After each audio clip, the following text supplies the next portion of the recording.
Hello guys. Бүлүүлэг манга спойлерийн 12 дугаар бичлэг тавтай морил. Давидны сайн мэдж байгаагаар хамгийн сүүлд Бастард Мюнхний залуу ус маань 3-2-ийн харьцаатай ялснаар ерөнхийдөө авраг нь болсон доо.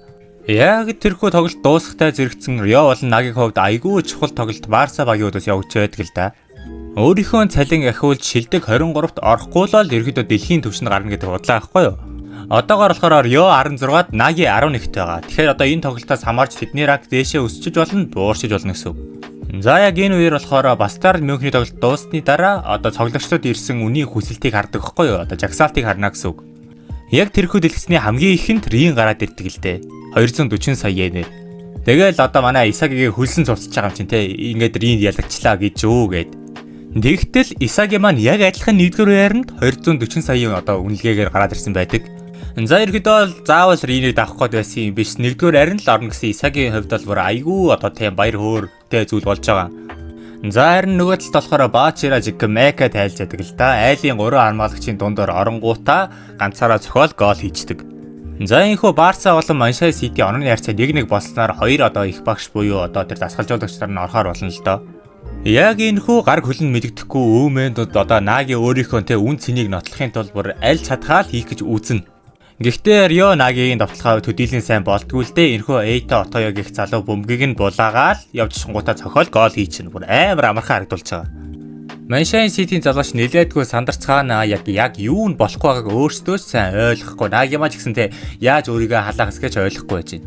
Яг тэгээд толгоогоо мэжээ зогсож яхад Рио эрэнгүүтээ хоёулаа одоо ганцхан гол хийчихэд л хангалттай. Хоёулаа одоо ганцхан гол хийчихвэл дэлхийн төвд ингээд бид нар те анхаарлын төвд орно гэж одоо Нагиг одоо жоохон урамшуулдаг хэвгүй юу? За ийхүү Наги ч урам авч хоёулаа цугурагшаага явцгаая гэд нэг сүртэй царайлангуудаа давталгаанд ордгийн. Гэхдээ Наги ерөөсөө төвлөрч чадахгүй л гэж одоо би энийг хэлэх юм да. Одоо ганцхан оноо авчвал ялагдана, гол хийх хэрэгтэй. Гэхдээ би цохихуу дамжуулах уу гэдэг нь амар өөртөө эргэлзсэн байдалтай байж идэг. Энэхүү өөрийгөө ололгүй эргэлзсэн байдлыг болохоор Барса багийн дасгалжуулагч Лавинхо болохоор айгүй зүгээр харж ажиглангуудаа бөмбөгийг болоо чаддаг л да. Гэхдээ тийм ч амархан байсангүй. Манчестер Сити багийн дасгалжуулагч Крис Принц ордуур нь оржингуудаа бөмбөгний төлөө тэмцэл хийдэг. Тэгээд та нар одоо энэ Крис Принц бөмбөгийг хэн рүү дамжуулдаг гэж бодож байна? Рио руу дамжуулдаг гэхгүй юу? Рио уг нь Чавс Нагид л дамжуулдаг бод Нагигаар гол оруулангуудаа цугтаа энэхүү бүлэл огтой үлдээсэн бодолтой байгаад байгаа да. Гэхдээ одоо Нагиг ерөөсөө гол хийж чадахгүй гэж ерөөдөө Крис Принцд үгэлсэн болтой шууд Ниоро бөмбөг дамжуулангуудаа Риог цохоод голоо хий чиний ирээдүг хармаар байна гэж ойролдог. Крис Принцийн хэлсний дагуу Рио болохоор өөрийнхөө хамилион цохилтыг хийж гол оруулснаар ерөөхдөө л тонооны харьцаа 2-2 болж байгаа. Яг энэ голыг харангуудаа Наги боддог байхгүй те. Энэ Рио ч би байхгүйсэн ч юусоо цаашаа урагшлаад ингээ хөгжөд явчих юм ба шүү дээ. Тэгвэл би ямар хэрэгтэй юм бэ гэж одоо Наги өөртөө асуулт тавьдаг. Тэгээд Чавс Наги олгоор одоо Риогоос хэрэгмэтэй уушлахгүй байхгүй юу. Ингээд араас чинь татаад агаад юусоо уучлаарэ гэд. Над руу юусоо битгий дамжуулаарэ. Би ч гэсэн чамруу дамжуулахгүй гэж одоо миний бодлоор энэ Нагигийн доторх тэр эгоистэн сэргээл байгаа юм шиг байна. Тэгэхээр одоо эндээс Нагигийн ойлгосон зүйл гэвэл хэрвээ Наги ингээд Риогийн хажууд байгаа л байвал хизээш юу нөдөө өөрөө өсөхгүй үргэлж ингээд Риод найцсан хэвээр байна гэж байгаа байхгүй юу? Рио ч гэсэн уг нь Нагиг ятгах гэдэг хоёулаа одоо ч гэсэн хамтарч чадна гэж одоо хэлгэсэн боловч аль хэдийн бөмбөг талбайд гараад ирсэн байдаг л да. Нагигийн үнэхээр л доторх тэр эгоистэн сэргсэн бололтой Барсагийн талын бөмбөгийг айгүй амархан болоод чаддаг. Ийхүү ерхэд бол Нагигийн тим соло тоглолт эхэлж байгаа байхгүй юу? Ганцаараа бүхий л хамгаалагчдыг хуурангуудаа тортой хаалганы урд ирдгийн. Наги маань одоо л анх удаа өөрийнхөө биеийг даагаад айлхан хаалганд одоо бөмбөг оруулах нэ гэж бодтол энэхүү Эйта Отоё гэх залуу урдуур ножирмтэй бөмбөгийг хаачдаг. Дээрхөө бөмбөг хаалтан дорнгуудаа буцаад байгаад Наги руу ирэх үед Наги бүр яг л зог туцаа зогсдог байхгүй юу? Одоо уг нь өмнөшгөө цохиж болно л да. Гэхдээ урдталт нь нөгөө нэг бөмбөгийг хаацсан байгаад байгаа. Ахиад хаалтанд орол яах вэ? Би ерэн цохих ёстой мүү гүмгээд өөртөө айгүй хэрэгэлсэн байдалтайг одоо та нар энэ зургаас харж болно. Тэгтэл түүний зүүн талаараа Рио ингээд Наги гэж орлоо гараад ирдэг гэхгүй юу? Наги уг нь те би ахиж чамд дамжуулахгүй гэд өөрийнхөө доторх тэр эго мог нь боцлоод уг нь хэлсэн ч гэсэн Чавас гэд найз юм болохоор Риодо дамжуулнаа. Хөөе мөн сайхан нөхөрлөлийн гэлч боллоо гэж бодтол гүү ээжээ гайс урдуур нь нөгөө нэг Баачира орж ирэнгүүтээ бөмбөгийг амархан таслаа аваа явчихна. Яг одоо ингээд те Баачира бөмбөгийг туугаад явж явах үеэр бид нар болохоор бусад тоглогчдын үнэлгээг харна л та. Рио болохоор яг долоод орцсон байдгийн. За ингээд топ ингээд 20 эдүүнийг харуулж авах үеэр ингээд Баачира цохингуудаа 3-2-ийн харьцаатаагаар ингээд Барсаг ялтанд хүргэж байгаа. Үүгээр Манчестер Сити Барсагийн тоглолт дуустгаа. Ерөнхийдөө бол одоо Японы Андер 20-д орох тоглогчдын нэрсийг зарласан байдаг. Наги маань Чавс 24-оор тасарчээ. Ингэсээр ерөөдөө Андер 20 жарахгүй найзуудтайгаа цуг цаашаа бүлээл окоч хөрвүүлэхгүй болж байгаа. За тэгэл нөгөө нэг Жимпачи Эгогийн хүсэн үлээсэн мөч нь ирж байгаа байхгүй юу? За энэхүү албиосоор Андер 20-д орох 23 үнийг сонгочихлоо. Одоо үлдснээр бол одоо ерөөсөө хэрэггүй та нар одоо зайлж болно гэж хэлдэг. Исаги маань Чавс гомдлын бороо Жимпачигаас асуудаг байхгүй юу? Яагаад Наги тэнцээгүй юм бэ гэж асуудгийн. Гэхдээ Жимпачигийн хариулт бол тун энгийн байдаг л да. Ерөнхийдөө Наги одоо энэ тэмцээнүүдийн тоглолтуудын үеэр хизээч ингээд өөрийгөө ахиулж чадаагүй, өөрийгөө олж чадаагүй гэж хэлдэг байхгүй юу? Энэхүү маргаан дундор Риоч орж ирнэ. Нагид бол угаасаа маш их одоо потенциал чадвар байгаа штэ. Та ч гэсэн энийг мэдж байгаа. Яагаад түн дахиад нэг боломж олгож болохгүй юм бэ гэж одоо Рио орилсоор байдаг. Даач Чавс тэгээд Рио маа загнуулаад дуусан л та. Чи одоо юу солиороод байгаа? Энэ бол сургууль биш. Нагигийн одоо чадвар нь аль хэдийн алга болсон. Одоо үүнээс өөр хүлээх юм байхгүй гэж одоо Жимпачи шулуухан хэлцдэг л дээ. Тэгээд одоо энэ Жимпачигийн хэлдэг үг нь болохоор айгүй чухал үг л дээ. Та нар ингээд тамирчдын одоо ур чадвар яагаад алга болдгийг мэдэх үү? За бид та нар ингэж л бодож байгаа дөө айдс уу өөртөө тэлгүй байдал уу эсвэл одоо тэ ядралт мадралт юм уу. За ерөөсөө тэр огтхонч биш. Тамирчдын сэтгэл нь хансан үед л чадвар нь алга болдгийн гэж Жимпачи хэлдэг л дээ. Ерөнхийдөө бол Нагигийн одоо ганцхан тийм зорилго нь болохоор Исагиг буулгаж авах байсан да. Тэгээд тэрхүү одоо зорилго ч гэсэн ерөнхийдөө биелсэн. Үүнээс цааш одоо Нагид газар байхгүй гэдгийг тайлбарлаж байгаа байхгүй юу? Чавс тэгээд Рио болохоор энэ одоо хатуу үгсийн Чавс уйлангаа тэгээд сонсоол байна уу. Гэхдээ яг энэ Жимпачигийн хэлж байгаа нь болохоор үнний ортой байхгүй юу? Одоо надад дэлхийн шилтгэн л болохгүй сэтгэл нь ханахгүй тийм мангаснууд хэрэгтэй байна гэж хэлдэг байхгүй юу? Гэхдээ одоо Нагигийн хувьд одоо юун дэлхийн шилтэх болох нь ганцхан дагуутай сэтгэл нь хаачих тийм хэрэггүй амт надад хэрэггүй гэж Жимпачи одоо Наги цүүлийнхээ үгсийг хэлдэг.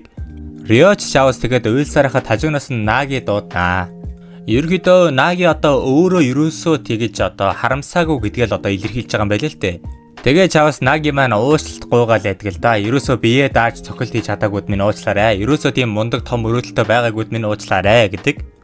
Тэгтэл гинэт үгийн таслангуудаа одоо Рио мөрнөөс нь барьж аваад чи ерөөсөө буруу зүйл хийгээгүй гэж одоо найзуудын халуун тиймэрхүү салах хэсэг юм аа. Тэ. Тэгэл Чавс одоо Риогийн талгааг 1-2 илчингүүтээ дэлхийн шилдэг нь болоорой гэж хэлчихэнгүүтээ Наги яваад өгнө. Мэдээж уг нь Исагид маань ч гэсэн одоо Нагид хэлэх зөндөө үг байсан л ахaltaа. Гэхдээ угаасаа хугацаанд байгаагүй. Тэгэл одоо Исагигийн хэлж байгааг болохоор хизээч битгий хөлбөмбөг тавлцаа болоорой гэж араас нь орилдог явдал байдаг байхгүй юу?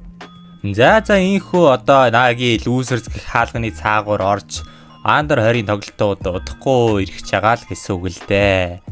За харин Бастард Мюнхен хаалганы цаана болохоор хоёр залуу ярьж яадаг нь Нес Кайзер хоёр байдаг л да. Кайзер л болохоо өдөөс нараа ууралж байгаа чи яснаа доромжлох гэж ирв. Би чамайг аль хэдийн хайсан биздэ мөн охоо минь гэж ойлно. Гэтэл болохоор Нес бүр шал өөр хүн болцсон байдаг л да тий. Чи бол ерөөсөө тийм одоо арчааг байт юм бишээ. Чи бол бидэнтэй л адилхан одоо тийм цус нь урсдаг. Ямар ч ялгаагүй хүн заяа. Тэгэхээр би чам дээр одоо өөрийн чинь сүнсийг сэргээх тийм шид уншиж өгөө гэж одоо Нес хэлдэг хэвгүй одоо энэ юу гэсэн ч үгүй бөө мэдэх хэрэгээс надаас тгий асуугаад. За харин тэрхүүгээр цагаан хоолоогоор за ингээд шилдэг 23 үндэ баяр хүргье. Маргааш өглөө 9 цагаас явах учраа бүгдээрээ сайхан хувцлаарай. Одоо өрөө өндөө шамарцгаа гэж хэлдэг. За тэгэл залуус маань өглөө 9 цагт бөөндөө автобусандаа суудсан сайхан гоёцгоодсон явж байдаг л да. Хөзөр тоглохын тоглоол унтахын унтаал. Исаги болохоор өчигдөр болсон зүйлсэн толгойд нь бодогдоо. Тэгээ сууж л байна. Тэгтэл өглөө юу болж байгаа юм бэ гэсэн чи Бүлүлокийн залуус зориулсан бүр бүхэл бүтэн парад болж байвал яах вэ? Хот дүүрэн хүмүүс ирчихсэн Бүлүлок гэсэн тууд зангаа зүүчихсэн манай ичсэн тий автобусныхаа дээр гарангуудаа хүмүүс рүү гараад даллаалвар Холливуудын одод болсон. Исаги маань дээр нь гараад ирсэн чил хүмүүс Исаги гэж ойрлоо л тий. Исаги чи алдартан байх чи ийм байна гэхийн зэрэгтэй хажуугаар нь Чавс айж байгаа байхгүй юу? За ирэхэд бол одоо алдартан байна гэдэг чи одоо өөрөө бол амар том зүйлтэй. Ягаад гэвэл ганцхан гоё цохолт гол хийнгүүтээ баатруулж болно. Эсвэл те бүр амар том алдаа хийнгүүтээ тэр шалан доогоор хүртэл орж болно. Ирэхэд бол Исаги одоо өөрөө тэрийг амар мэдж байгаа.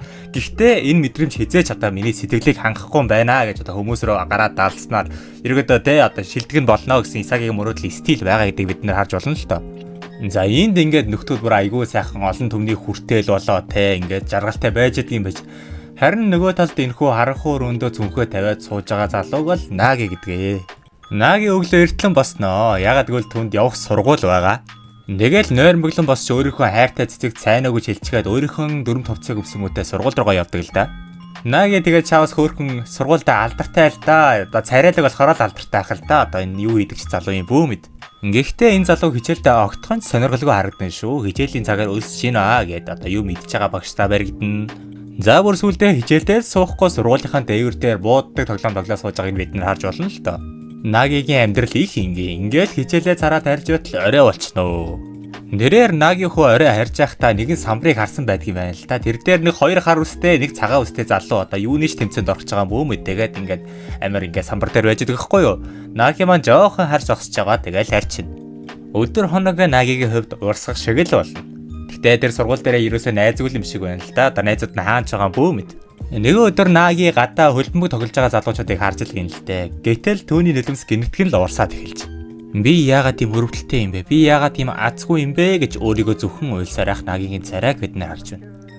За тэгэхээр guys манай өнөөдрийн бичлэгийг үзсэнд баярлалаа. Ерөнхийдөө өмнөх бүлэг локийн бичлэгтэй харьцуулбал хамаагүй гонигтай болон юг мэрчимтэй нэг тийм тайлбаршгүй л одоо анги боллоо гэж бодлоо. Ямар ч тач шинэ хүртэл үзсэн хүмүүстээ баярлалаа. Бид нэр Андор 20 хүртэл ахаад нэг бичлэг оруулах зорилготой байгаа. Ерөнхийдөө удахгүй оруулна гэж бодож байна. Тэгэхээр та бүхэн тэсээ ядуун лж байгаарай.